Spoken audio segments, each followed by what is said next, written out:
Halo teman-teman, kembali lagi di channel T Chamoy. Jangan lupa aktifkan tanda lonceng atau klik subscribe-nya ya, agar tidak ketinggalan update video selanjutnya atau sebelumnya. Semoga teman-teman tetap semangat belajar SKB ya, demi lolos jadi abdi negara.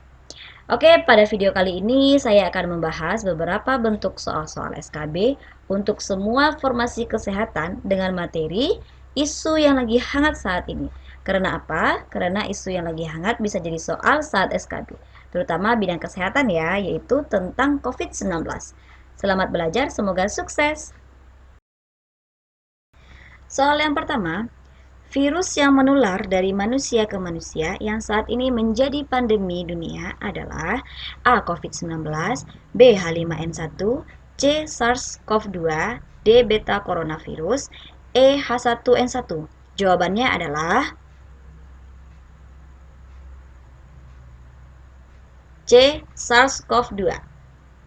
Kita bahas sedikit ya teman-teman. Jadi pada tanggal 11 Maret 2020 WHO mengumumkan bahwa COVID-19 ini menjadi pandemi dunia. Nah, COVID-19 ini merupakan penyakit dari virus yang bernama Severe Acute Respiratory Syndrome Coronavirus 2 atau SARS-CoV-2. Nah, jenis virus ini sendiri termasuk ke beta coronavirus tipe baru, sehingga pada penyakitnya sendiri disebut dengan coronavirus disease 2019 atau COVID-19. Soal selanjutnya, berikut ini merupakan penularan penyakit COVID-19 kecuali A. Droplets, B. Makanan panas, C. Berjabat tangan, D. Menyentuh benda, E. Tetesan cairan batuk. Jawabannya adalah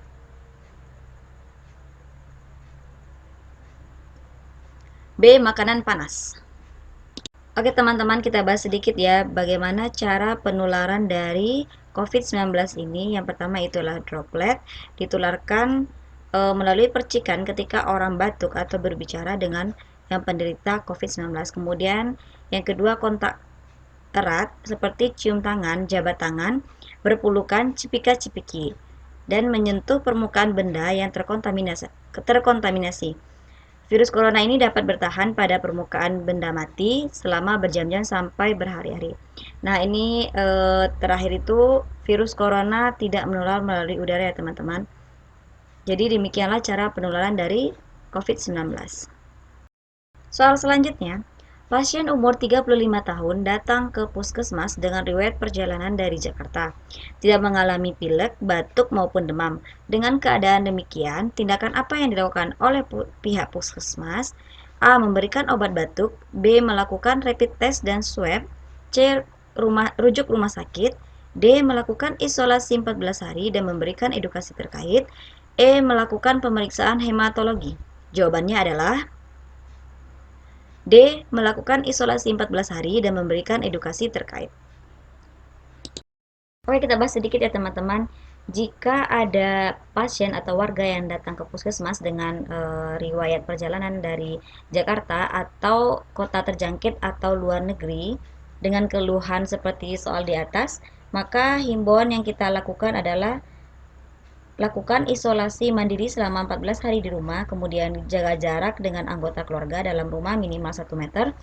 Yang ketiga, diet seimbang dengan makanan bergizi. 4.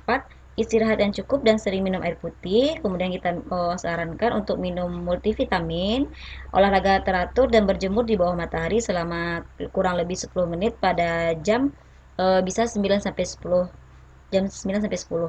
Kemudian jika terpaksa keluar, wajib menggunakan masker dan tetap melakukan social distancing. Soal selanjutnya, saat ini belum tersedia vaksin untuk COVID-19, namun ada tindakan pencegahan yang dapat kita lakukan kecuali A. Berdiam diri dalam kamar, B. Jaga jarak minimal 2 meter, C. Menggunakan masker jika keluar rumah, D. CTPS setelah menyentuh permukaan di area umum, E. Menjaga kesehatan dengan makan bergizi dan seimbang. Jawabannya adalah A. Berdiam diri dalam kamar. Oke teman-teman, berikut beberapa tindakan yang dapat kita lakukan pencegahan terhadap COVID-19 ini melakukan isolasi mandiri di rumah, bukan berarti kita berkurung diri dalam kamar ya teman-teman, karena kita bisa melakukan aktivitas lain, contohnya berjemur di luar. Kemudian tetap jaga jarak dan pakai masker bila sakit, kemudian CTPS atau cuci tangan pakai sabun, dan hindari kerumunan dan pertemuan berkelompok. Kemudian selalu ikuti panduan resmi dan perkembangan informasi. Demikianlah cara pencegahan dari COVID-19. Informasi ini diperoleh dari Kementerian Kesehatan Republik Indonesia. Soal selanjutnya, penyakit COVID-19 tidak memandang siapa saja yang diserang. Ada beberapa faktor yang mempengaruhi kerentanan terhadap virus ini, yaitu A. Berat badan, B. Pekerjaan, C. Golongan darah, D. Jabatan, E. Ketahanan tubuh. Jawabannya adalah E. Ketahanan tubuh. Jadi ada beberapa faktor yang mempengaruhi kerentanan terhadap infeksi virus ya teman-teman. Yang pertama yaitu genetik atau faktor keturunan, kemudian daya tahan tubuh, usia, dan kesehatan secara umum. Nah, kita lihat dari beberapa informasi tentang kesehatan yang terkait dengan virus COVID-19 ini, yang rentan adalah diantaranya daya tahan tubuh, kemudian ada usia, dan kesehatan secara umum yang menyertainya. Lanjut, berikut langkah-langkah etika batuk dan bersin kecuali A. Gunakan masker, B. Tutup mulut dan hidung dengan lengan atas bagian dalam, C. Tutup mulut dan hidung dengan telapak tangan, D. Gunakan tisu dan buang di tempat sampah tertutup, E. Segera cuci tangan pakai sabun dengan air mengalir. Jawabannya adalah C. Tutup mulut dan hidung dengan telapak tangan. Teman-teman, terkait dengan langkah-langkah etika batuk dan bersin ini, yang pertama adalah kita menggunakan masker.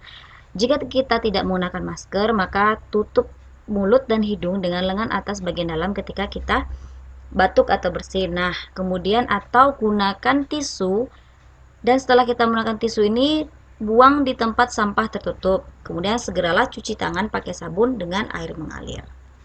Selanjutnya, yang merupakan kelompok risiko tinggi terpapar virus SARS-CoV-2 adalah A. Lansia dan remaja sehat, B. Usia produktif dengan penyakit, lansia, bumil, C. Lansia, bumil, dan pria dengan imun tinggi, D. Remaja dan dewasa, E. Remaja. Jawabannya adalah B. Usia produktif dengan penyakit, lansia, bumil. Siapa saja sih atau kelompok mana yang berisiko tinggi untuk terpapar virus SARS-CoV-2? Yang pertama ada usia produktif dengan penyakit, misalnya diabetes mellitus, kemudian tekanan darah tinggi, bronkitis, atau bahkan TB. Kemudian yang kedua yaitu lansia. Jika lansia ini juga memiliki penyakit yang kronis, ini bahkan menyebabkan kematian. 3. Bumil, 4. Busui, yang terakhir ada batuta. Oke teman-teman, sekian pembahasan kita tentang COVID-19. Semoga bermanfaat. Tunggu updatean video berikutnya ya. Terima kasih.